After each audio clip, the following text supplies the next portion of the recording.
Welcome to Shadow Frames, where forgotten images reveal their darkest secrets. The photograph arrived at our studio inside a plain manila envelope. No return address, just our postbox number written in deliberate, careful script. Inside, a single black and white image, yellowed at the edges, its surface bearing the fine cracks of age. The back carries only a simple inscription, St. Augustine Asylum, 1901. At first glance, the photograph seems unremarkable.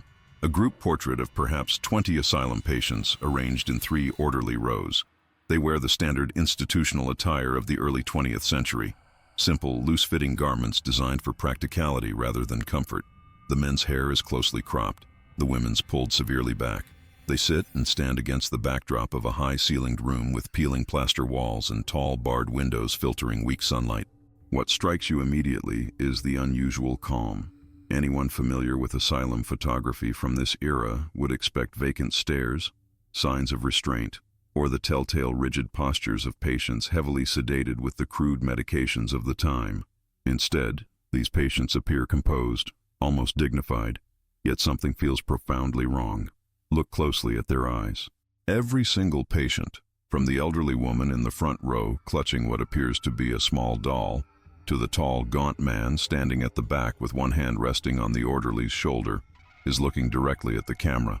Not vaguely in its direction, as is common in group photographs where attention wanders, but precisely at the lens, at you. The longer you study the image, the more unsettling this uniform gaze becomes. In 1901, photographic exposure times were still relatively long. People blinked, they shifted, their attention wavered. Not here. 20 pairs of eyes, all focused with an intensity that transcends the century-old paper. More disturbing still is what resides within those gazes. Despite the apparent calm of their postures, something unnerving lives behind those eyes, something cohesive and collective, as if all 20 minds had synchronized in the moment the shutter clicked. Historical records indicate St. Augustine Asylum was demolished in 1934 after a series of scandals involving experimental treatments. Most patient records were destroyed in a fire 2 years prior. What little documentation survived mentions Dr. Edmund Waverley, the asylum's director from 1897 until 1903, who pioneered what he called collective consciousness therapy, a practice never fully explained in medical literature of the time. Why would someone send us this particular photograph? What happened to these 20 individuals? And why, despite the century that separates us from them, does it feel as though they're not looking at the camera at all, but somehow through it, through time itself, directly at whoever holds their image today? The longer you look at them, the more a peculiar sensation grows. They've been waiting for the right person to see them, for you, with the St. Augustine photograph displayed on our light table. We sought context. The asylum sat on the outskirts of Millfield, a once prosperous mining town whose fortunes had already begun to fade by 1900. Records were scarce. The County Historical Society had only fragments, most referencing the asylum's final years rather than its early operations under Dr. Waverley. One curling newspaper clipping from 1903 mentioned revolutionary treatments that had calmed the most disturbed minds. Another, dated just weeks later, reported Dr. Waverley's sudden departure amid whispered concerns from staff. No explanation was provided, and his subsequent whereabouts remained unrecorded. The photograph continued to disturb me. I enlisted Hannah, our archival researcher with connections to several medical history collections. After 2 weeks, she produced a partial journal believed to belong to a nurse who had worked at St. Augustine during Dr. Waverley's tenure. The journal described mornings when patients were gathered in the sunroom, likely the setting of our photograph, where they would sit in silence for hours under Waverley's guidance. The nurse noted how patients who had previously exhibited violent or erratic behavior became docile during these sessions. They breathe as one, she wrote. Their eyes follow something invisible. Today, Mr. Henry, who has not spoken in 3 years, whispered, "It's coming through," before returning to silence. Most disturbing was her final entry. Dr. W has gone too far. The connection between them strengthens daily. They now speak in unison without prompting. This morning, all 20 patients in Group C turned their heads simultaneously toward the eastern wall, though nothing was there. When I asked what they saw, they replied as one, "The door is thinning. I have tendered my resignation." The journal ended abruptly with no indication of what happened to its author. Further research revealed something I hadn't initially noticed in the photograph. Behind the patients, partially obscured by the tall man on the right, hangs a mirror. In it should be reflected the photographer and his camera. Instead, the glass appears to show only darkness, not the black of an underexposed section, but something deeper, like a void where the reflection should be. I consulted Dr. Eleanor Price, a historian specializing in early psychiatric practices. She confirmed that during this period, some asylum directors experimented with unconventional treatments, often undocumented due to their controversial nature. The turn of the century represented a transitional time in psychiatric care, she explained. Between the brutal approaches of the 19th century and the emerging moral treatment philosophies, those years created spaces for experimentation outside scrutiny. When I showed her the photograph, she fell silent, studying it intently before asking an unexpected question. "How long have you had this in your possession?" 3 weeks, I replied. She nodded slowly. "And have you noticed anything unusual since it arrived? Changes in sleep patterns, perhaps? A sense of being observed?" I didn't answer immediately, recalling the dreams that had begun shortly after the photograph arrived. Dreams of standing in a high-ceilinged room, facing a group whose whispers I couldn't quite make out, but whose eyes never left mine. Sleep has become a treacherous territory. Last night I woke at exactly 3:17, my room filled with that peculiar stillness that feels less like an absence of sound and more like a held breath. The photograph, which I'd left on my desk, sat propped against the wall beside my bed. I have no memory of moving it. Since sharing my findings with Dr. Price, she sent over several academic papers on concordant patient phenomena, rare documented cases where institutional patients exhibited synchronized behaviors without obvious stimulus. Most instances were dismissed as coincidental or attributed to environmental factors, changes in barometric pressure, staff behavioral cues, even dietary elements. None of the cases matched what we're seeing in the Augustine photograph. Yesterday, I received a call from Vivian Moore at the county records office. She'd found something unusual while digitizing century-old property records, a letter tucked between deeds, written by a saint. Augustine orderly named Thomas Keene to the county medical examiner in 1902. She read it to me over the phone. The patients speak of a window, not of glass, but of something thinner. Dr. Waverly encourages this talk. During yesterday's session, Miss Eliza bled from her eyes while describing what waits on the other side. The others showed no alarm, but nodded as if understanding. I fear what is being opened here cannot be closed. If you receive this, please send someone with authority. There's no record of a response. The photograph has changed. I'm certain of it. When it first arrived, I counted 20 patients. This morning, I count 21. In the back row, partially obscured by others, stands a thin figure I hadn't noticed before.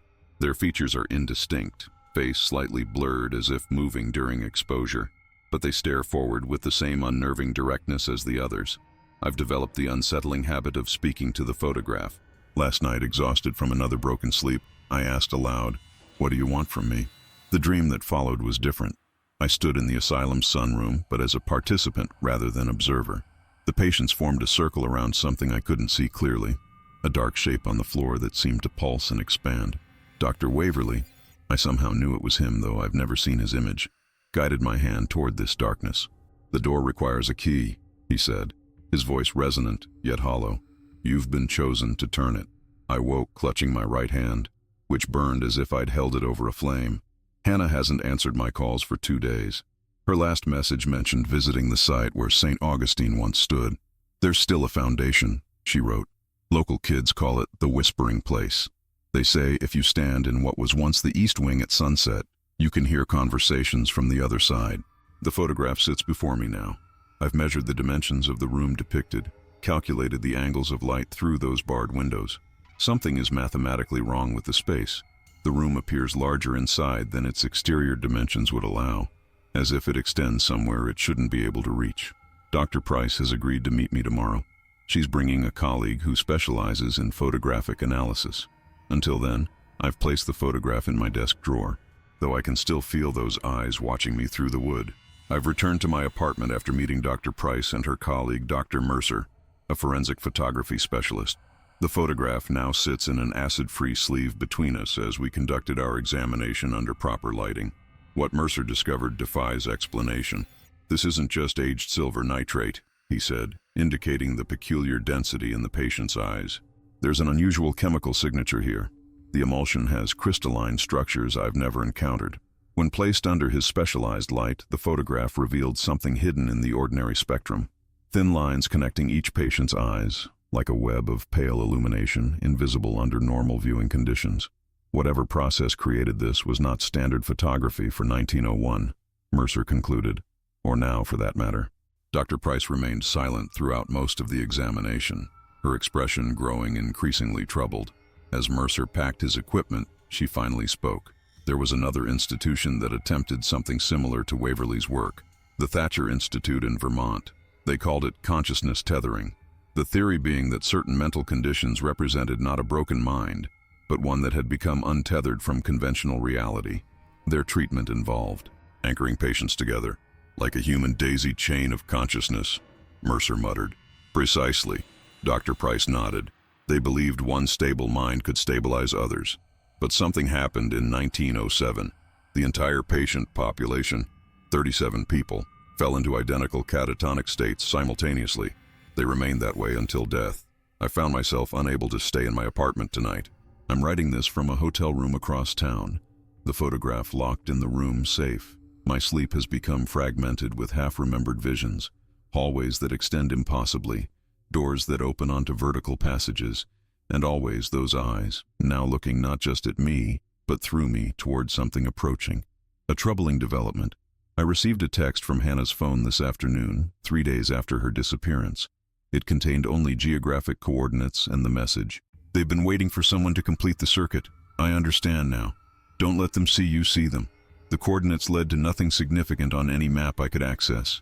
Then I realized they weren't surface coordinates, but depth measurements, something 617 feet below the former Asylum grounds. Historical records show no mine shafts or natural cave systems in that area. What's most disturbing, I've begun to recognize some of the faces in the photograph, not from historical records, but from my daily life. The barista who's worked at my corner coffee shop for years bears an unmistakable resemblance to the young woman in the second row. The mail carrier who delivered the envelope containing the photograph shares the same distinctive jawline as the elderly man seated front center. These can't be the same people, separated by over a century, yet the resemblance is uncanny, as if the patients have distributed themselves through time, positioning around me long before the photograph ever arrived. I've contacted the hotel's front desk, requesting that no calls be put through to my room. The clerk nodded sympathetically. "Rough day, huh?" she asked, her eyes meeting mine with familiar intensity. "Don't worry, we've been expecting you." Sleep eluded me in the hotel, despite the 3 floors and 24 rooms separating me from the photograph locked in the safe. Sometime after midnight, I found myself sitting upright, staring at the bathroom door. It stood slightly ajar, and in the narrow gap of darkness, I sensed something waiting. I've left the hotel. The night manager watched me check out at 4:30 in the morning, her placid smile never reaching her eyes. "The others are so excited you've come this far," she whispered as she processed my credit card. "I'm writing this from my car, parked at a 24-hour diner off the interstate. 3 truckers sit at the counter, each glancing at me simultaneously every few minutes. The waitress hasn't asked for my order, just placed a cup of black coffee before me that I haven't touched. The photograph is in my bag. I couldn't leave it behind. Dr. Price called an hour ago. The audio was distorted, her voice overlapping with others speaking in perfect unison beneath hers. The patients weren't the experiment, she said, her words rushing as if she had little time. They were the instrument. Waverly found something at St. Augustine, something architectural. The building wasn't constructed as an asylum. He discovered the original foundation was much older, built atop ritualistic structures dating back centuries. The line crackled with voices that weren't hers. The alignment of certain rooms created a particular resonance. Waverly used his patients as amplifiers, arranging them at precise points throughout the building.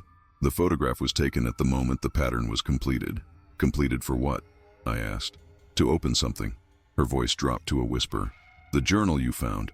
The nurse mentioned a door thinning. Waverly wasn't treating these people. He was using them to create a key. The line went silent for 17 seconds before Dr. Price spoke again, her voice now strangely calm, harmonizing with the others I'd heard beneath it. Why resist what you've already begun? The circuit requires completion. You recognized us because we've always been waiting for you. I hung up. Hannah's coordinates haunt me. 617 feet below the asylum grounds. No recorded mine shaft or natural formation. Yet something feels familiar about that specific depth. I've spread my research materials across the diner table. A surveyor's report from 1894, conducted before the asylum's construction, notes anomalous density readings and concerning hollowness beneath the proposed site. The county approved construction anyway, desperate for the economic stimulus the institution would bring. Most revealing is what I found in Dr. Waverly's fragmentary notes, recovered from university archives. He described patients experiencing identical visitations during sleep. They drew the same symbol upon waking, a spiral with 22 points. 22, not 20. The diagram included placement markers for each patient in the room. The position marked 21 remains empty in the photograph I received. Position 22 is where the photographer would stand. My phone buzzes with a text from an unknown number. The cycle nears completion. 21 found you. 22 returns. The door opens both ways.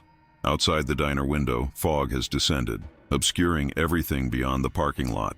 Through the mist, figures stand motionless, arranged in 3 perfect rows. I understand now. I was never meant to solve this mystery. I was meant to complete it. The diner's fluorescent lights flickered 3 times in rapid succession. My coffee cup vibrated slightly, liquid trembling though no one had touched the table.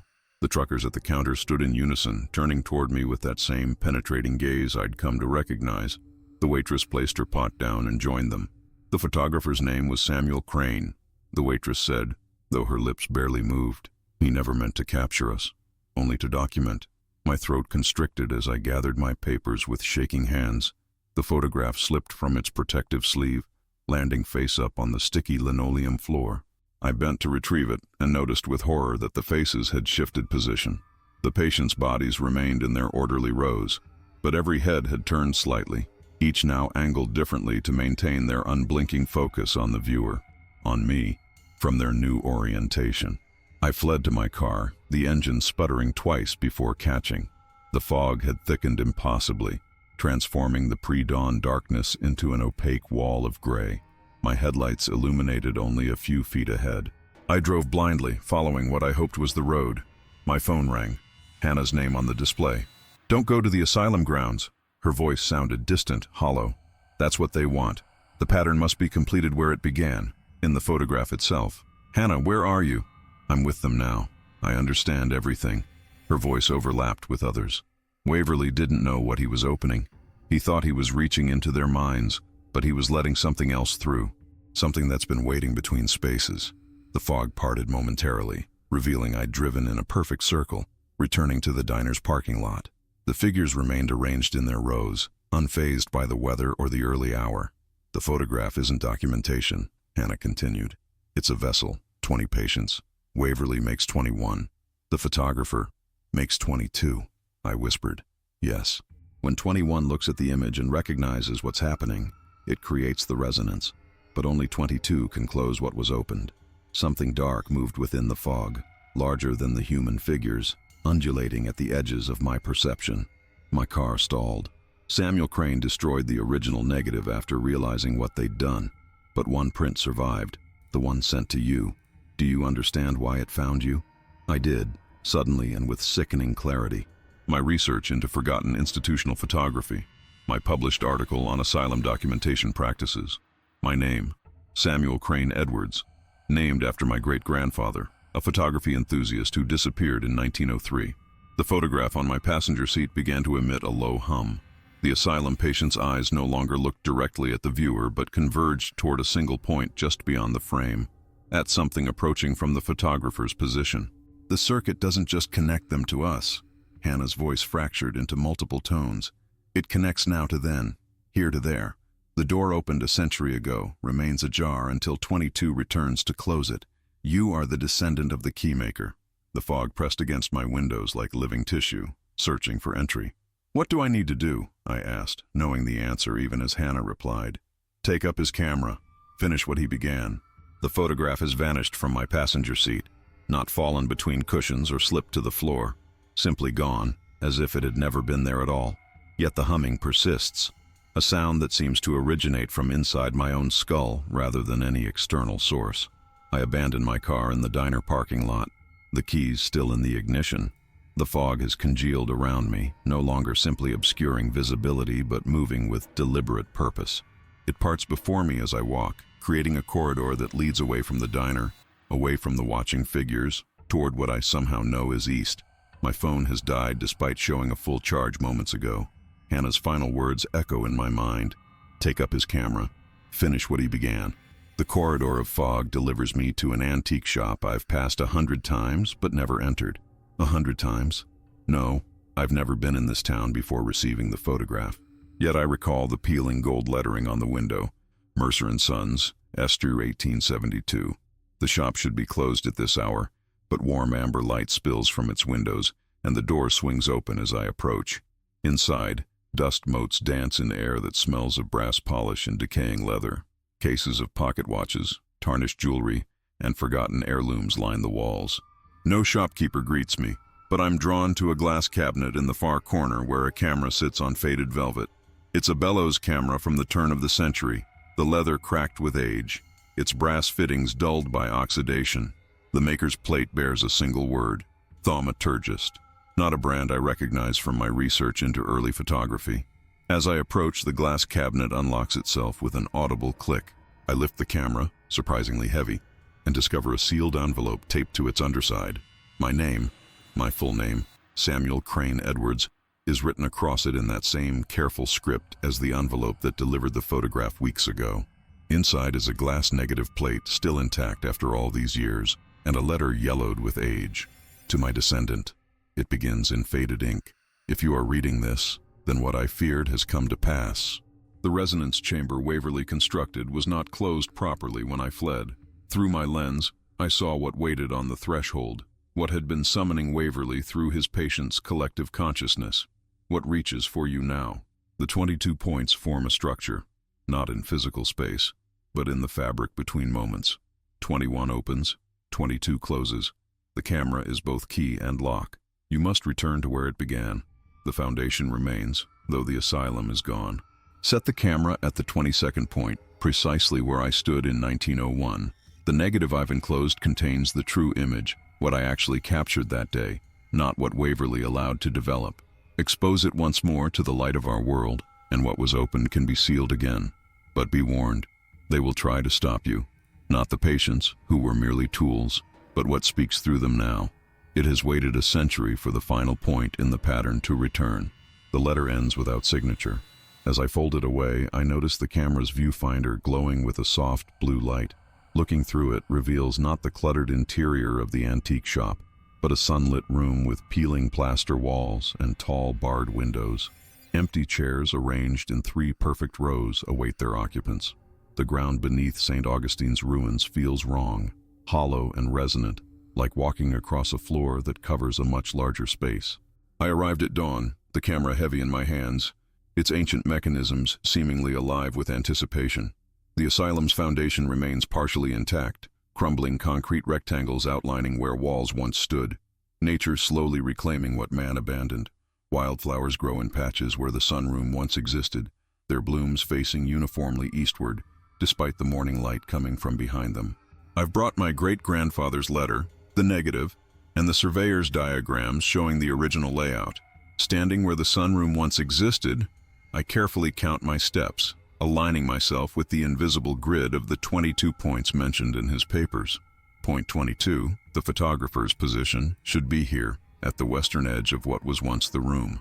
As I take my place, the air temperature drops precipitously. My breath forms clouds in what moments ago was mild spring air. Through the viewfinder, the ruins disappear. I see instead the room fully formed, sunlight streaming through barred windows, empty chairs awaiting their occupants. The bellows camera feels increasingly heavy, as if anchoring itself, or me, to this precise spot. Something moves at the periphery of the viewfinder, dark shapes entering the sunroom one by one, taking their positions in those waiting chairs. Not the patients from the photograph, but shadows approximating human form, each vibrating slightly, as if struggling to maintain cohesion. A sound emerges from beneath me, not from the earth, but from somewhere else entirely. A rhythmic pulsing, like a massive heartbeat, growing stronger with each reverberation. The negative plate in my pocket burns cold against my thigh. My phone rings. Impossible. With no battery. Displaying Hannah's number. They're coming through. Her voice sounds distant, overlapping with others. The door opens both ways, remember? They've been pulling from your side, but you can pull back. Who? The patients? No, she whispers. Those in the photograph were already gone when it was taken. What you see are the shells they left behind when they were emptied. What you've been speaking with all along is what replaced them. The realization hits with nauseating clarity. Not 21 patients plus Dr. Waverly, but 21 entities plus whoever completes the circuit. My great-grandfather didn't just flee. He trapped something by taking the photograph, capturing its partial manifestation within the emulsion. Why me? I ask, though I already suspect the answer. The resonance requires blood connection, Hannah replies. Waverly knew that. Why do you think he chose your great-grandfather specifically as the photographer? The cranes have always been sensitives, doorways themselves. Through the viewfinder, the shadow figures have arranged themselves perfectly in 3 rows. They turn their heads simultaneously, not toward me, but toward the eastern wall, where something darker than darkness seems to be thinning the very fabric of reality. I remove the negative from my pocket with trembling fingers. The glass is ice cold, covered with a latticework of frost that forms and reforms into that familiar spiral with 22 points. As I prepare to load it into the camera, I notice something I'd missed before, a tiny inscription along its edge. Reverse the process. Reverse the process. My great-grandfather's cryptic instruction pulses with desperate urgency. Standard photography captures light reflected from subjects. What if this camera, this thaumaturgist, works in opposition? Not capturing light but projecting it? Not recording reality but altering it? The shadow figures in the viewfinder have grown more substantial, feeding on the resonance between us. Their attention fixed on the eastern wall where space itself seems to fold inward, creating a vortex of absolute darkness. I flip the negative, reversing its orientation in the camera. If the original exposure opens something, perhaps a reversed exposure can seal it. I position the ancient machine precisely, feeling the weight of a century's anticipation bearing down. You won't succeed, comes a voice from behind me. Dr. Price stands at the edge of the foundation, her posture rigid, eyes reflecting nothing. The door requires a key to close just as it did to open. Are you prepared to give what your ancestor would not? What did he refuse? I ask, my finger hovering over the camera's trigger. Himself, she answers, her voice harmonizing with others beneath it. Waverly understood the symmetry required. 21 pulls from beyond, 22 anchors from within. A soul freely given creates perfect balance. The ground beneath us trembles.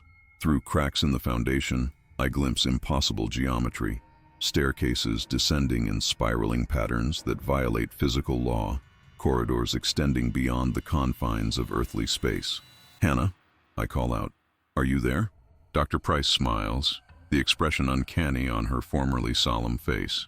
She understood before you, accepted what you still resist. She gestures toward the eastern edge where the vortex grows. She's with us now, the 21st point. Horror washes over me as I realize the truth. Hannah wasn't warning me. She was beckoning me, the final point in a pattern spanning a century. Dr. Price approaches, movements jerky like a marionette controlled by unpracticed hands. Your ancestor took more than our image that day. He stole our passage. We've waited, reaching through cracks in consciousness, positioning ourselves around you through decades. The photograph was merely to awaken your inheritance. I raise the camera, focusing on the center of the vortex where something vast and impossible is emerging. Not a physical being, but a distortion of reality itself, angles and dimensions that hurt to perceive. You misunderstand, Dr. Price says, now standing at the edge of my peripheral vision. We don't wish to enter your world. We wish you to enter ours. The camera grows searingly cold in my hands. From deep within its mechanisms comes a sound like glass cracking. The negative is breaking, unable to contain what it once captured. I understand now. Reverse the process wasn't just about the negative's orientation. My great-grandfather didn't flee. He sacrificed himself to seal what Waverly had opened, trapping part of his own consciousness in the photograph to complete the circuit. To close the door again would require the same. I press the trigger. Light erupts not from the world into the camera, but from the camera into the world. A blueprint of reality stamping itself upon chaotic possibility, forcing order onto entropy.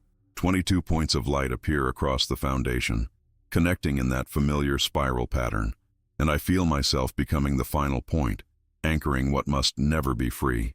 The sky darkens unnaturally as the 22 points of light connect through me. I feel myself stretching thin, consciousness distributing across a pattern that transcends physical space. This is what my great-grandfather experienced, becoming the anchor, the living seal. The vortex howls with frequencies that shouldn't exist in our reality. Dr. Price, or whatever wears her form, lunges toward me, movements jerking like damaged clockwork. I remain fixed to the 22nd point, unable to move as the camera burns freezing patterns into my palms. Through this painful connection, knowledge floods my awareness. St. Augustine was built here not by accident but by design.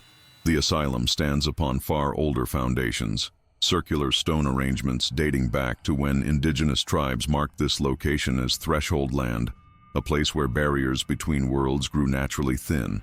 Edmund Waverley wasn't simply a misguided psychiatrist experimenting on vulnerable patients. His family records, glimpsed through this strange communion of consciousness, reveal generations of occult practitioners drawn to liminal spaces. The collective consciousness therapy was merely his scientific veneer for ancient techniques of consciousness bridging. You cannot maintain the seal alone. Dr. Price's voice splinters into multiple tones.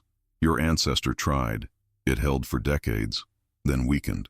One consciousness cannot withstand the pressure forever. The camera's viewfinder shows me truth beyond ordinary perception. How reality here resembles fabric stretched too thin, worn by repeated attempts to puncture through.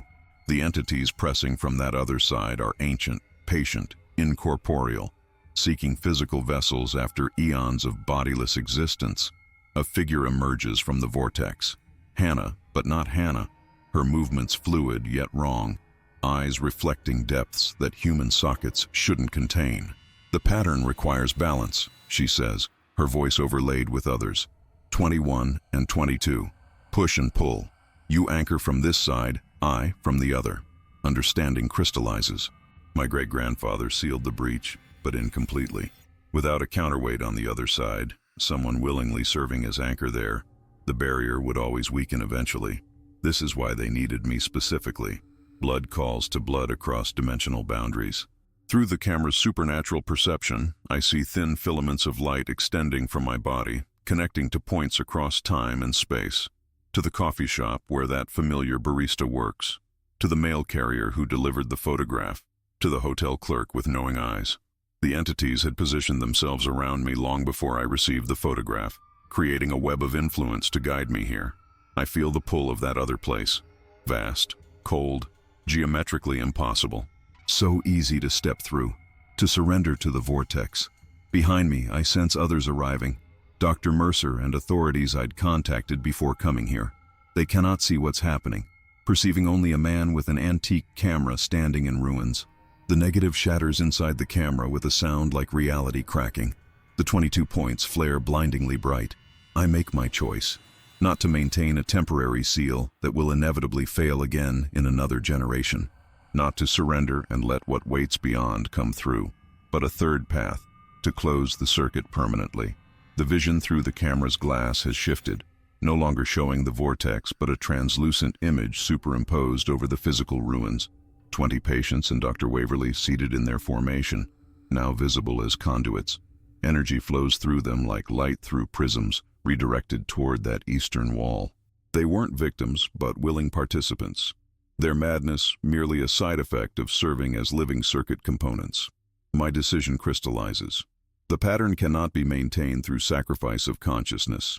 Neither my great-grandfather's approach, nor the entity's proposed solution of anchors on both sides. The pattern itself must be broken.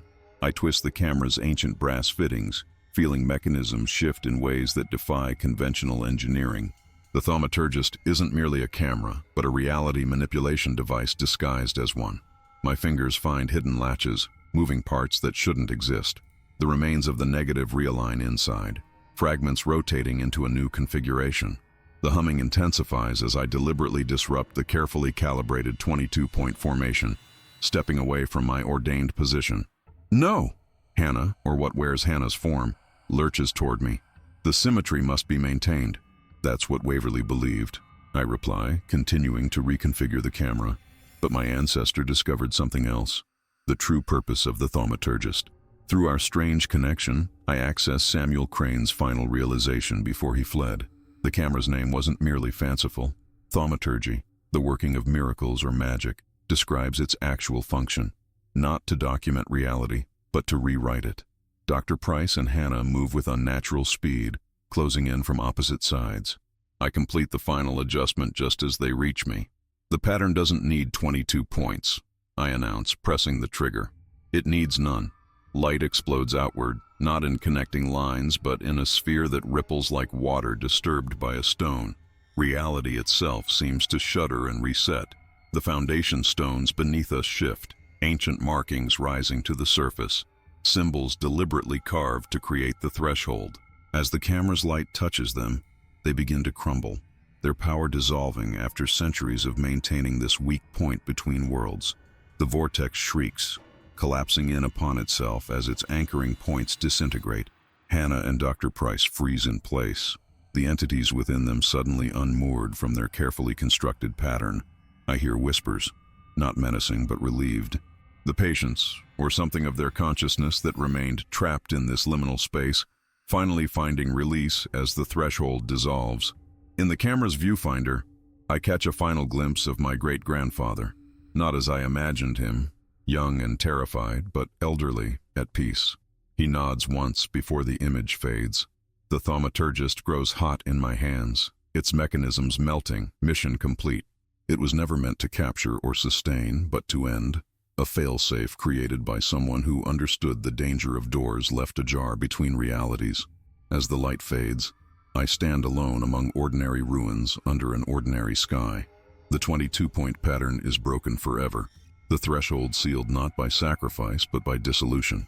The photograph lies shattered before me, fragments spread across my desk like a peculiar constellation. After returning from the asylum grounds, I expected the world to snap back to normal, that Hannah and Dr. Price would reappear with no memory of what transpired, that the coffee shop barista would simply be a stranger with a coincidental resemblance to someone in an old photograph. But reality has settled into something more complicated. Hannah called this morning. She remembers everything, being drawn to the asylum ruins, feeling something ancient reach through her consciousness, then a blinding light releasing her. She's herself again, but changed. I can still feel where they touched my mind, she whispered, like fingerprints left on glass. The world around me seems subtly altered. The coffee shop where I'd seen the familiar barista stands empty with a "for lease" sign that looks weathered by years, not days. Records show it closed 5 years ago. The hotel where I stayed appears ordinary, the night manager merely confused by my questions about our previous conversation. Yet I'm not entirely convinced these changes represent victory. Late last night, I received a letter, not in a manila envelope, but neatly pressed between the pages of a book on my shelf I don't remember owning. On Liminal Spaces and Their Manipulation bears no author name. Its publication date simply given as Sin Ie Etnosode 9 Nuredhu Dantrich. The numbers and letters scrambled yet somehow comprehensible to me. The letter inside, written in that familiar careful script. To end one pattern is to begin another. The 22 points are indeed broken, but fragments always seek to reassemble. Your great-grandfather understood this cycle. Why else would the thaumaturgist find its way to you precisely when the threshold weakened again? You dissolved the foundation stones, yes, but not what flowed through them. Energy cannot be destroyed, only redirected. What pressed against that doorway for centuries has not vanished, but dispersed. Instead of one great breach, there are now countless microscopic ones, spreading like fracture lines across porcelain. Look closely at the photograph fragments. Count them. I did. 22 perfect pieces, each containing a single patient's eyes. The pattern evolves. The threshold adapts. Your great-grandfather's temporary seal bought 1 century. Your intervention has altered the game, but not ended it. They no longer need a physical location to manifest. You've freed them from that limitation. Some doors once acknowledged can never be truly closed.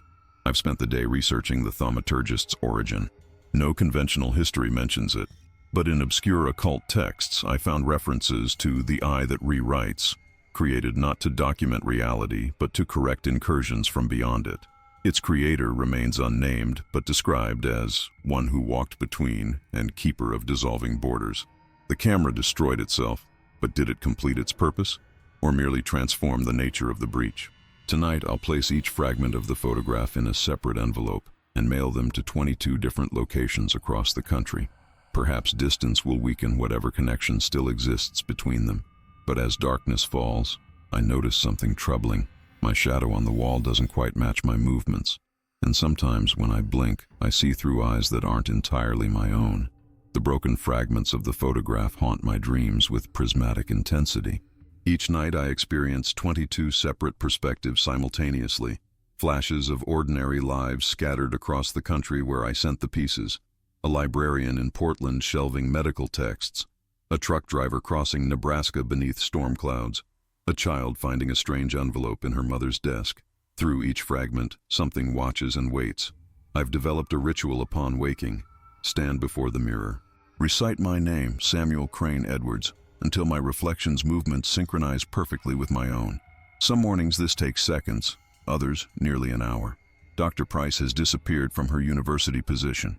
Her colleagues received a resignation letter citing health concerns, though surveillance footage shows she hasn't left her apartment in 17 days. The building manager reports hearing multiple voices from inside when he delivers her mail, though she lives alone. I've begun documenting subtle changes in reality around me. Street signs that rearrange their letters overnight. Buildings that seem to shift several feet from their foundations when I'm not looking directly at them. Last Tuesday, I drove past a playground where children stood perfectly motionless for 9 minutes, all facing east, before resuming their play as if nothing had happened. The book that delivered my mysterious letter has transformed. Pages rearrange themselves daily. Passages I've highlighted disappear, replaced with new text addressing my specific questions from the previous day. This morning I found a detailed explanation of what truly happened at St. Augustine. Waverley discovered that consciousness itself creates barriers between dimensions. The human mind, perceiving reality through limited sensory organs, maintains the illusion of separation. His patience with minds already operating beyond conventional boundaries could be arranged to weaken these perceptual barriers. Your intervention didn't seal the breach. It redistributed it through the collective unconscious of humanity. Micro fissures replacing the macro tear. Yesterday I received an unexpected visitor, Thomas Mercer, the photography specialist who'd examined the original photograph. He arrived unannounced, eyes bloodshot from apparent sleeplessness. "I've been seeing them," he whispered, refusing to sit. "Everyone in that photograph. They appear in crowds, in private moments, sometimes just glimpses in peripheral vision. Other times," he rolled up his sleeve, revealing scratch marks along his forearm. "They can affect physical reality now." Before leaving, he pressed something into my hand, a small brass fitting from the thaumaturgist camera. "This was in my pocket after our meeting. I've tried destroying it, burying it. No matter what I do, it returns by morning. The fitting fits nothing in my apartment, yet I find myself unconsciously reaching for it throughout the day, fingers working its intricate mechanisms as if completing some half-remembered task. Most disturbing are the letters I've begun receiving from complete strangers across the country. Brief notes with no return addresses, each containing variations of the same message. "I had a dream about you standing in a circular room. You were trying to tell me something important, but I couldn't hear you over the sound of 21 voices counting down from 22. The threshold hasn't been sealed. It's been atomized, distributed through human consciousness itself. The entities haven't been banished. They've been set free. The brass fitting from the thaumaturgist now feels warm against my skin, carried in my pocket like a talisman. I've noticed it changing subtly, additional notches appearing along its edge, tiny symbols etching themselves into the metal overnight. It's reconfiguring itself, becoming something new. After sending the 22 photo fragments to different locations, I began tracking news reports from each destination. In Savannah, where I sent the fragment containing the elderly woman's eyes, a local museum reported their oldest mirror inexplicably cracking into a perfect 22-point spiral. In Minneapolis, where the gaunt man's gaze now resides, 22 patients in different hospitals woke simultaneously at 3:17 in the morning, each speaking the same phrase. The circumference reconnects. I've stopped answering my phone. Too many calls from unknown numbers, each caller speaking with that same overlapping chorus of voices. Instead, I've converted my living room into a research station, walls covered with maps tracking pattern manifestations across the country. Red string connects locations where fragments were sent to places experiencing unexplained phenomena. The resulting shape resembles a complex neural network, or perhaps a circuit board designed by non-Euclidean intelligence. Thomas Mercer hasn't been seen for 3 days. His apartment stands empty except for hundreds of photographs pinned to every surface, each showing the same image, me standing in the ruins of St. Augustine, but with 21 shadowy figures arranged around me in familiar formation. The photographs bear impossible date stamps from next Tuesday. The book continues its transformation. This morning's passage warned, the pattern seeks completion through alternative means. What once required physical proximity now travels through information pathways, images, words, thoughts becoming conduits. The 22-point formation adapts to whatever medium contains it. I understand now with sickening clarity. By fragmenting the photograph and dispersing it, I didn't weaken the pattern. I gave it a wider foundation. The 22 points no longer need to exist in a single location. They've become distributed nodes in a vast network spanning the continent. Each fragment serves as an anchor point, each recipient as an unwitting catalyst. Dreams have become dangerous territory. Last night I found myself back in the sunroom, but it had expanded impossibly, its dimensions encompassing familiar landscapes from across the country. The Portland Library, the Nebraska Highway, the bedroom where a child found her mother's strange envelope. 21 figures stood at equidistant points throughout this impossible space, each holding a photograph fragment before their eyes like masks. At the center stood Hannah, her form translucent, voice clear. The circumference reconnects, Samuel. Not through stone or soil, but through minds linked across space. You thought separating the fragments would weaken the connection. Instead, you've created a web that spans a continent instead of a room. The brass fitting burned in my dream pocket as Hannah approached. It's rebuilding itself, she whispered. The thaumaturgist wants to be whole again. It's chosen you as its new creator. I woke clutching the fitting, now noticeably larger and more complex, additional pieces having manifested beside it on my pillow. Components of a device I somehow know how to assemble. The brass fitting has transformed overnight into something resembling a viewfinder, circular, with intricate gears and apertures that adjust under my touch. When I hold it to my eye, the world shifts into haunting clarity. I can see the invisible threads connecting people as they pass on the street, luminous filaments pulsing with information and consciousness. Some threads stretch taut across impossible distances, all converging into that familiar 22-point pattern. I've begun receiving packages from strangers, components arriving from across the country, each sender writing variations of, "I don't know why I'm mailing this to you, but I found it in my possession after dreaming of a circular room." The machine parts that fit perfectly with my growing collection. The thaumaturgist is indeed rebuilding itself through distributed consciousness, using human hands as unwitting tools. Hannah appeared at my door this morning, though I never gave her my new address.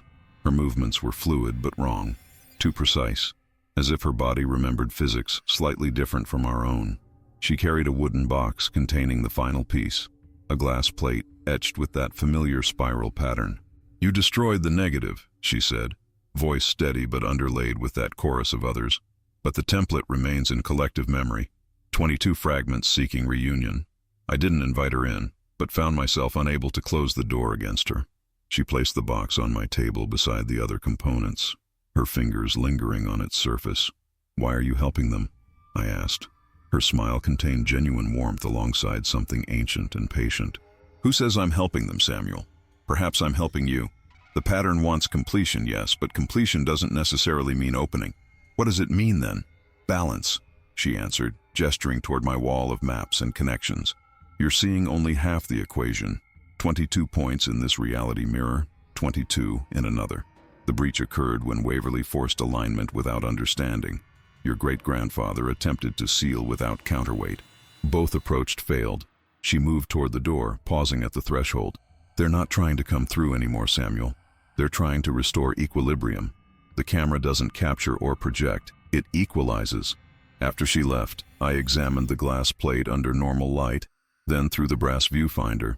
In ordinary perception, it showed only the spiral pattern. Through the viewfinder, it revealed a complete schematic for the thaumaturgist's reconstruction. I understand my purpose now. Not to fight the pattern or seal the breach, but to calibrate it properly. My great-grandfather's intervention was necessary but incomplete, a temporary measure until someone could arrive who understood both sides of the equation. The 22 fragments will reunite, not in a single photograph, but in a new configuration, a device capable of establishing permanent equilibrium between realities that were never meant to be entirely separate or entirely connected. The thaumaturgist isn't a weapon or a key. It's a regulator, and I am its inheritor. The glass plate from Hannah transforms in my hands, its etched spiral pattern shifting subtly as I manipulate the brass viewfinder.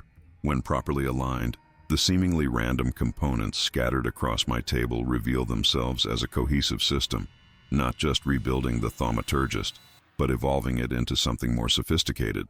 While assembling these pieces, I've received scattered reports from each location where I sent the photograph fragments.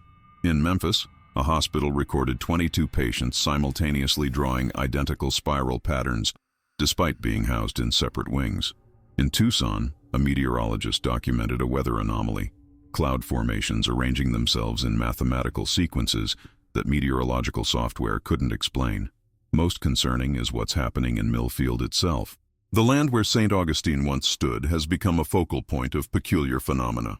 Local residents report electrical disturbances, unexplained cold spots, and dreams of standing in orderly rows while something vast observes them.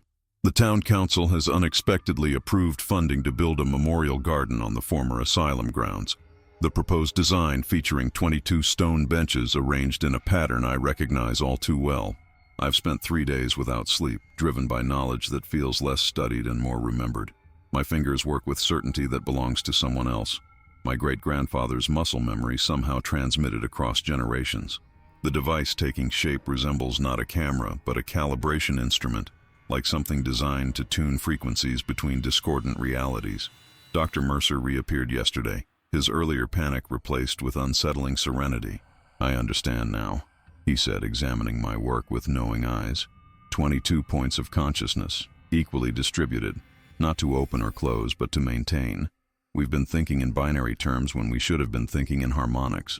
He placed a small journal on my table, his research notes, but written in handwriting that shifted between his own and something far older. "There have always been regulators," he explained. "Throughout history, certain individuals inherited the responsibility of maintaining equilibrium between worlds that naturally bleed into one another. Your great-grandfather was one. Now there's you."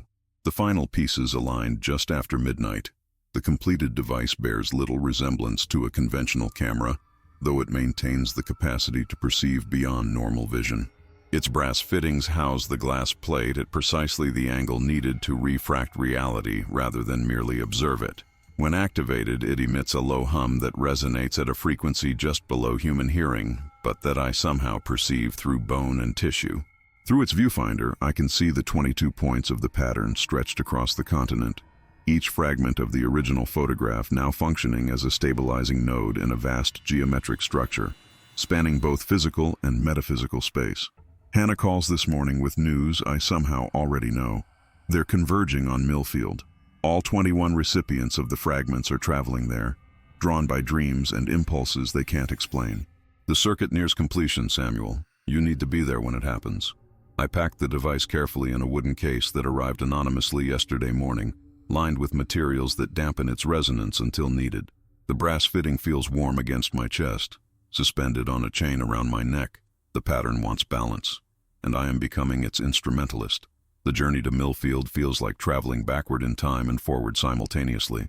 As my train crosses state lines, I notice subtle distortions through the window, landscapes that shift when not directly observed, telephone poles that bend at impossible angles before snapping back to normal alignment when focused upon. My fellow passengers seem oblivious, yet not entirely unaffected. Their conversations loop strangely, repeating phrases at 22-minute intervals. A child across the aisle draws spirals on fogged glass, each containing exactly 22 rotations before she wipes it clean to begin again. In my notebook, I've been transcribing passages from Dr. Waverly's recovered journals, documents that have appeared mysteriously in my possession since completing the device. His early entries reveal a man genuinely committed to healing broken minds, but whose ambition curdled into obsession after discovering the asylum's true foundation. The indigenous peoples called this place the breathing ground, he wrote in 1898. They believed it inhaled and exhaled between worlds. Their shamans would arrange themselves in specific formations to communicate with entities they called the Waiting Ones. I've discovered these formations create measurable changes in electromagnetic fields when precisely replicated. Later entries grow increasingly fevered. Subject Group C demonstrates remarkable synchronicity when positioned at the nodal points. Their brainwaves align perfectly after 17 minutes of exposure. Most fascinating is what emerges in their collective consciousness, a shared vision of beings who exist perpendicular to our reality, observing us through what they describe as thin places in the world. His final entry, dated just days before his disappearance: I've made a terrible miscalculation. The formation doesn't merely allow communication, it causes integration. The patients are no longer merely channels. They've become vessels. When positioned at all 22 points, something fundamental about reality itself begins to shift. Crane suspects the truth. I fear what he might do. The wooden case containing the rebuilt thaumaturgist grows warm in my lap, its internal mechanisms adjusting subtly as we approach Millfield. Through the viewfinder, I can see the true landscape beneath the ordinary one.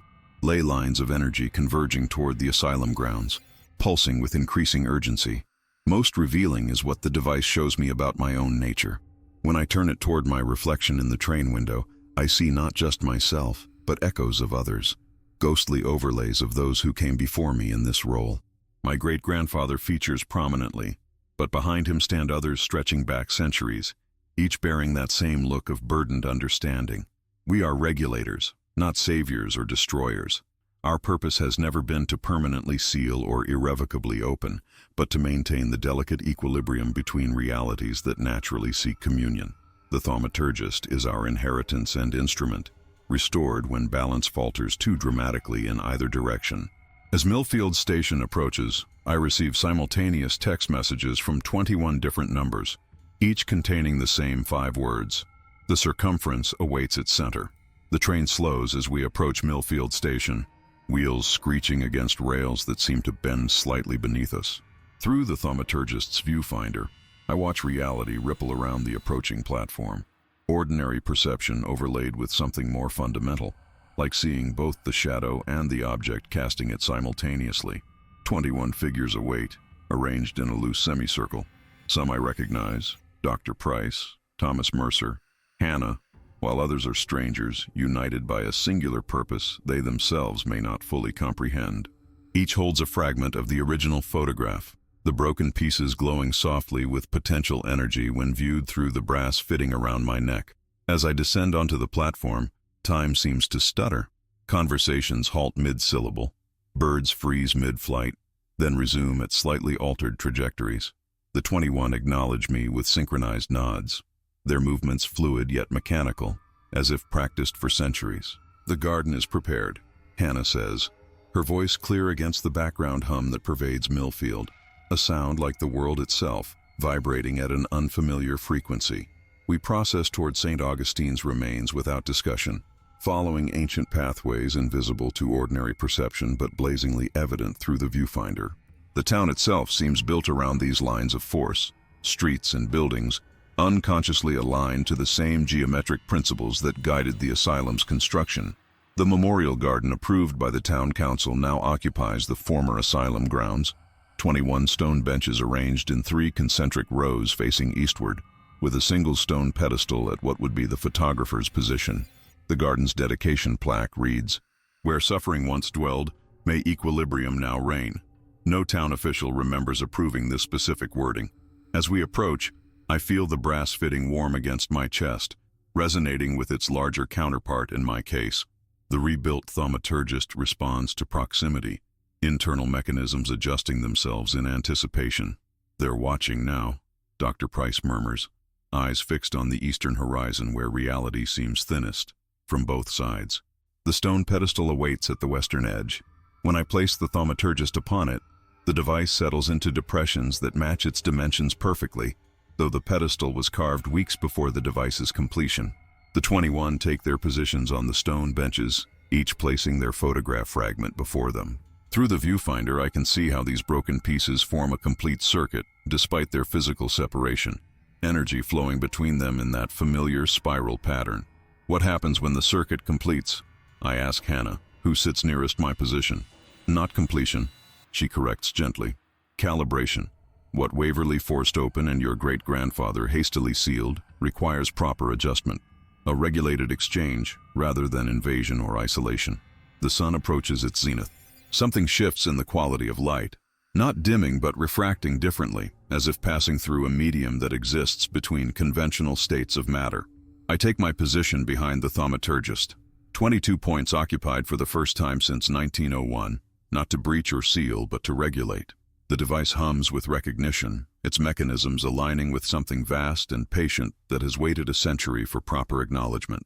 Now, whispers a chorus of voices, some from the seated figures, others from somewhere else entirely. Balance must be restored. The thaumaturgist activates with a resonance that travels beyond sound, beyond light, a fundamental frequency that realigns reality itself. As I operate its intricate mechanisms, the 21 participants remain perfectly still, their photograph fragments pulsing in rhythmic harmony. The air above the garden shimmers, not with heat but with the thinning of conventional physics. Through the viewfinder, I witness what ordinary perception cannot grasp, the simultaneous existence of two realities, overlapping yet distinct, like two films projected onto the same screen. In that liminal space between worlds, figures materialize.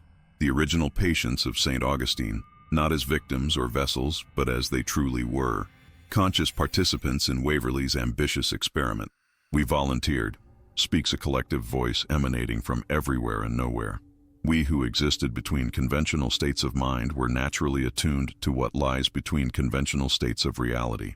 Waverly recognized this gift. The elderly woman from the front row of the photograph steps forward in this overlapping dimension, her form translucent, yet more solid than mere apparition. The experiment wasn't meant to open a door, but to establish a dialogue. Waverly's ambition corrupted that purpose. Understanding floods through me, not as information but as inherited memory. The patients had indeed been selected for their unique neurological conditions, but not as subjects to be exploited. They were collaborators whose minds naturally perceived beyond ordinary boundaries. The tragedy wasn't their participation, but Waverly's escalation from communication to attempted merger. I adjust the thaumaturgist's calibration, feeling my great-grandfather's knowledge guide my hands. The pattern of 22 points creates not a doorway, but a membrane, permeable yet resilient, allowing exchange without collapse. This is what was always intended, Hannah says, her eyes reflecting both worlds simultaneously. Not isolation or invasion, but conscious interaction between realities that naturally influence each other. The thaumaturgist completes its recalibration with a final resonant tone. The photograph fragments dissolve in the participants' hands, their substance reabsorbed into the pattern itself. Reality stabilizes around us, no longer threatening to rupture or seal completely, but breathing naturally between states. The regulators must remain, comes the voice of the patients, now clear and unified, one in each generation, maintaining the calibration. This is not an ending, but a continuation of what always was. As the pattern settles into its proper equilibrium, I see my place in this ancient lineage, not a savior or destroyer, but a caretaker of thresholds, inheritor of a responsibility that predates Waverly, predates the Asylum, perhaps predates human consciousness itself. The 21 participants slowly awaken from their trance-like state, each retaining different levels of awareness about what transpired. Some will remember everything, others almost nothing, all forever changed by their brief role as circuit components in the pattern's recalibration. The thaumaturgist, its purpose fulfilled, begins to transform once more, not disintegrating but evolving into a simpler form I'll carry until it's time to pass it to another. The brass fitting around my neck cools, becoming an unassuming pendant that only I know contains the blueprint for reconstruction when next needed. Hannah approaches as the others disperse, her eyes now entirely her own again. "You understand now," she says, not a question but a confirmation. I nod, watching reality settle into its proper balance. Separate yet connected, distinct yet interdependent. The threshold breathes as it should. The memorial garden endures, but Millfield has forgotten its purpose, a conscious forgetting that accompanies proper balance. I alone remember completely. Each morning I check the calibration through my pendant's miniature viewfinder, observing the perfect tension between worlds. Each evening I record my observations in a journal that will someday guide my successor. The pattern requires maintenance. Equilibrium isn't a fixed state, but a constant negotiation. Sometimes I catch glimpses of the original 21 patients going about ordinary business in that adjacent reality, not trapped or suffering, but existing in their natural state as boundary dwellers. They wave occasionally, recognizing a fellow custodian of the threshold. I've pieced together the complete truth of what happened at St. Augustine through fragments of Waverley's journals, my great-grandfather's notes, and knowledge that arrives in dreams. The asylum was built on that specific location not by bureaucratic chance, but by design, positioned precisely at an ancient convergence point between realities. What indigenous peoples had harmoniously maintained for centuries, Waverley attempted to exploit. He selected patients whose neurological conditions naturally attuned them to liminal spaces, arranging them in the formation that amplified this resonance. My great-grandfather wasn't merely the asylum's photographer, but a descendant of threshold guardians who recognized what Waverley was disrupting. The photograph he took that day wasn't documentation, but intervention, capturing and freezing a process that threatened to merge realities catastrophically. The camera itself, the thaumaturgist, was created centuries ago by those who understood the necessity of maintaining separation while allowing communication. It transforms according to need, becoming more or less complicated depending on how significantly the balance has tilted. Most revealing is what truly happened to Waverley. He didn't simply disappear after the photograph was taken. He became suspended between states, neither fully in our world nor the adjacent one, a cautionary example of what happens when balance is forced rather than negotiated. The Dr. Price, who appeared to me was partially Waverley himself, still seeking completion of his interrupted work. Hannah calls occasionally, one of the few who retained full awareness of her role. "Have you noticed the thinning near Chicago?" she asked last week. "The pattern shows stress at that junction." I had indeed noticed, a slight wavering when viewed through the pendant, requiring minor adjustment. This is my inheritance. Constant vigilance, small interventions, the maintenance of a boundary that must remain permeable yet distinct. The 22-point pattern repeats throughout human history, in ancient stone circles, cathedral floor plans, modern city grids designed by architects who never understood why certain arrangements felt right. We've always known subconsciously where the thresholds lie. Sometimes at dusk in the memorial garden, when light transitions between states, I see both worlds simultaneously without need for the viewfinder, the natural moment when realities naturally touch. In these brief intervals, visitors from both sides acknowledge each other with respectful nods before returning to their separate but parallel existences. This is the truth of St. Augustine, not a harrowing breach or invasive presence, but a necessary conversation between worlds that always intended to communicate, a dialogue that requires translators, not barriers or gateways. I am its current interpreter, and the conversation continues. The weight of guardianship settles into my daily routines with surprising ease. Each morning begins with a ritual, holding the pendant to the rising sun, observing the delicate equilibrium between worlds through its miniature lens, making subtle adjustments when necessary. I've developed an intuitive sense for imbalances, feeling them like pressure changes before a storm. My apartment walls now display maps marking threshold points across the continent, places where reality grows naturally thin. Ancient indigenous sites, certain hospital corridors, abandoned theaters, crossroads where accidents occur with statistical impossibility. The 22 points of St. Augustine represented just one conversation in an ongoing dialogue spanning human history. The brass pendant grows warm when I approach these locations, sometimes guiding me to thresholds I hadn't previously documented. Last week, in a forgotten subway tunnel beneath the city, I found 19th century graffiti depicting the same spiral pattern, alongside words in a language no living human speaks, but which I somehow understand. The watchers maintain the breathing. My research into the Crane family history reveals generations of photographers, astronomers, architects, Professions concerned with capturing or creating liminal spaces. Great-grandfather Samuel wasn't chosen randomly. He was fulfilling a hereditary responsibility he likely only partially understood. Most fascinating are the others I've begun to identify. Regulators like myself scattered across the world, each maintaining their local thresholds through different instruments. A clockmaker in Prague whose timepieces run slightly asynchronous to conventional time. A sound engineer in Tokyo who records frequencies that calm disturbances between realities. A librarian in Cairo who rearranges certain texts in patterns that strengthen weakened boundaries. We recognize each other instantly when we meet, though we've established no formal communication network. Something in our eyes reflects mutual understanding, the burden and privilege of seeing beyond conventional perception. Hannah has become my closest confidant, her experience as a temporary vessel granting her partial access to the awareness I now carry. "Do you think they chose us, or we chose them?"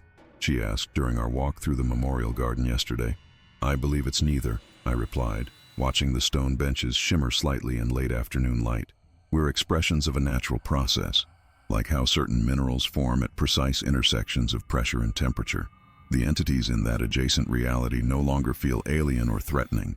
Through the thaumaturgist's properly calibrated lens, I see them as simply different iterations of consciousness, observers as curious about our reality as we are about theirs. Our worlds were never meant to merge completely or separate entirely. The horror at St. Augustine arose not from contact itself, but from forced integration without proper understanding. Sometimes I wonder about my successor, who will inherit this responsibility when I'm gone. Will they receive the pendant through mysterious circumstances as I did, or will I recognize them and make a conscious transition? The pattern suggests both possibilities have occurred throughout history, adaptation being the only constant in this ancient process of maintaining equilibrium between worlds that eternally converse just beyond ordinary perception. The pages of my journal fill with observations that seem both impossible and mundane.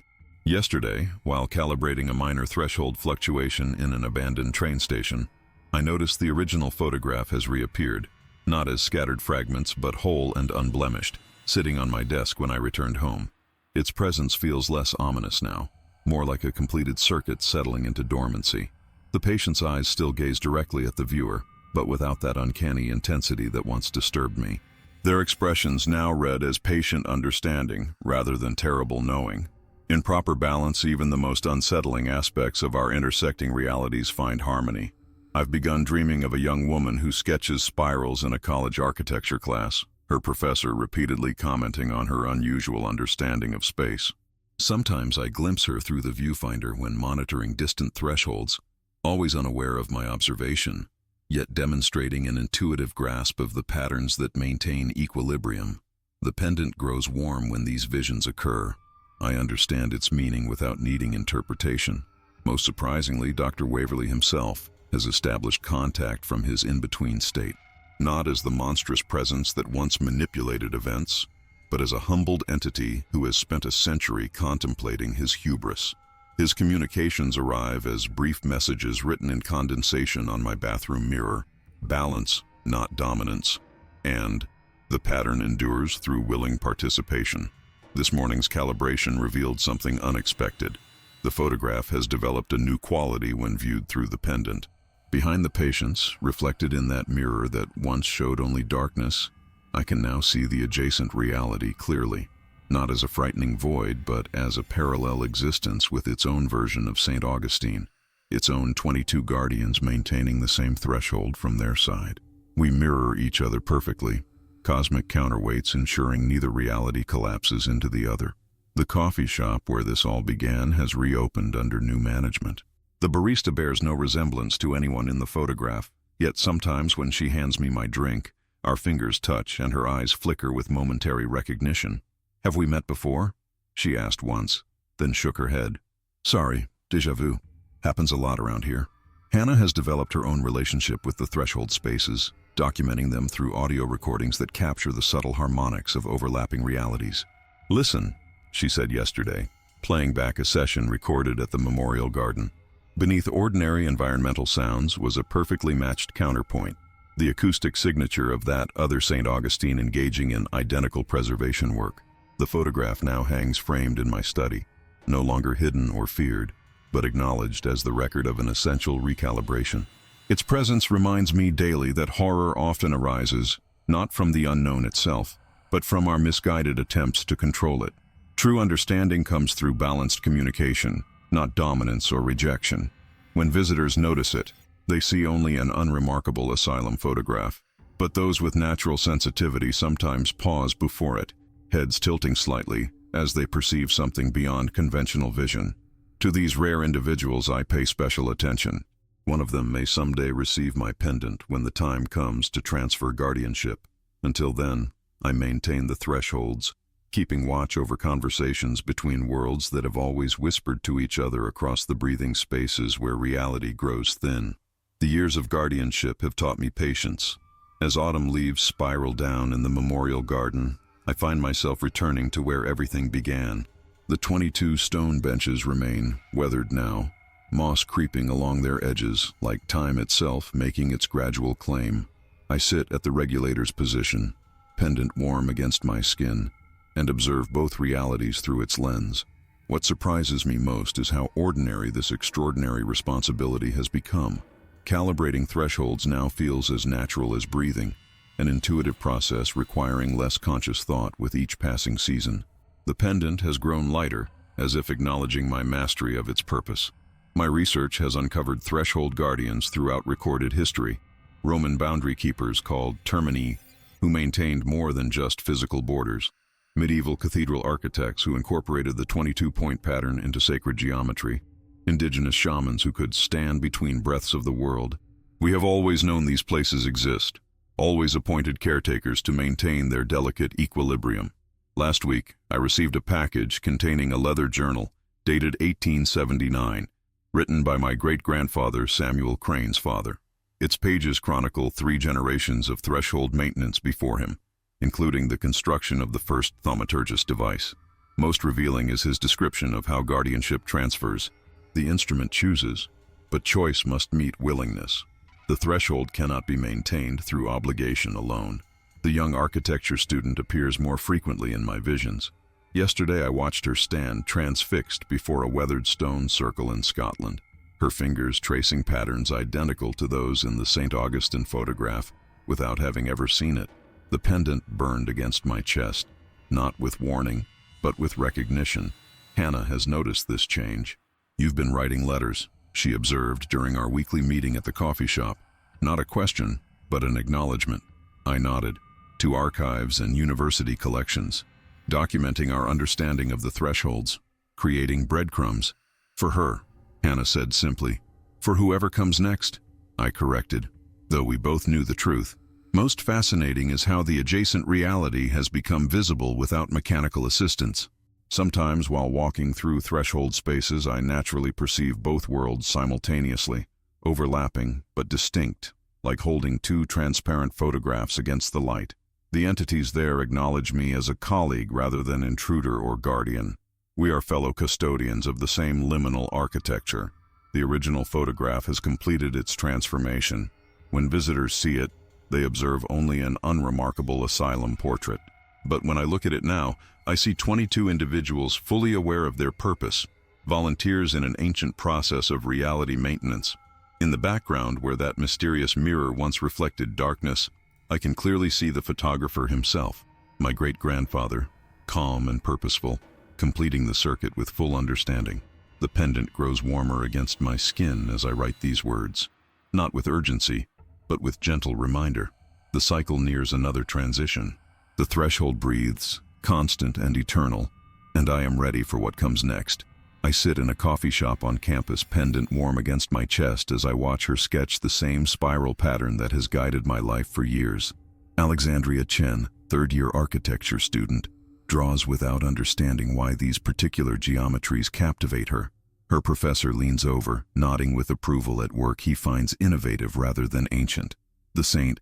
Augustine photograph rests in an envelope beside my cup, its journey now complete. After 7 years of guardianship, the threshold pattern has chosen its next caretaker with unmistakable clarity. I've arranged this accidental meeting carefully, following the instructions in my great-grandfather's recovered journals about the proper transfer of responsibility. The transition must appear coincidental while being absolutely deliberate, he wrote. The pattern selects, but free will must participate. Alexandria looks up suddenly, her eyes meeting mine across the room. Something flickers in her expression. Recognition without memory, understanding without knowledge. The pendant pulses once against my skin, confirming what I already know. She is the 22nd point in the next cycle. I leave the photograph on the community bulletin board as I exit, positioned where only she will notice its significance. Through the window, I watch her approach it minutes later, drawn by a connection she cannot yet articulate. Her fingers trace the spiral pattern visible only to those with the capacity to perceive it. The weight lifts from me gradually as she takes the envelope, a transfer of responsibility that feels like exhalation after a long-held breath. The threshold will continue its balanced conversation between realities under new guardianship. That evening, I return to the memorial garden one final time. The stone benches gleam in twilight, their formation maintaining equilibrium even as caretakers change. Through the pendant, rapidly cooling against my skin, I glimpse all 22 original participants gathered in that parallel St. Augustine, raising their hands in acknowledgement of completed service. My great-grandfather stands among them, finally at peace after a century of partial existence. The pattern endures, he says, his voice clear across the thinning space between worlds, neither sealed nor opened, but properly calibrated. I place the pendant on the center stone, watching as it slowly fades from my perception, not disappearing, but transferring its allegiance to new hands that will soon discover its purpose. Alexandria will find it tomorrow, drawn by dreams she's had since childhood, of standing in circular formations, while something vast and patient observes her with approval. The threshold breathes its eternal rhythm, indifferent to individual guardians, while dependent on our collective maintenance. My role concludes, but the ancient conversation between realities continues uninterrupted. Worlds that touch without merging, separate without isolating, communicate without consuming. As I walk away, I feel both worlds watching with benevolent attention, not through fear or dominance, but through the perfect equilibrium of conscious participation in a dialogue as old as consciousness itself. Another photograph, another dark secret revealed. Until next time, this has been Shadow Frames.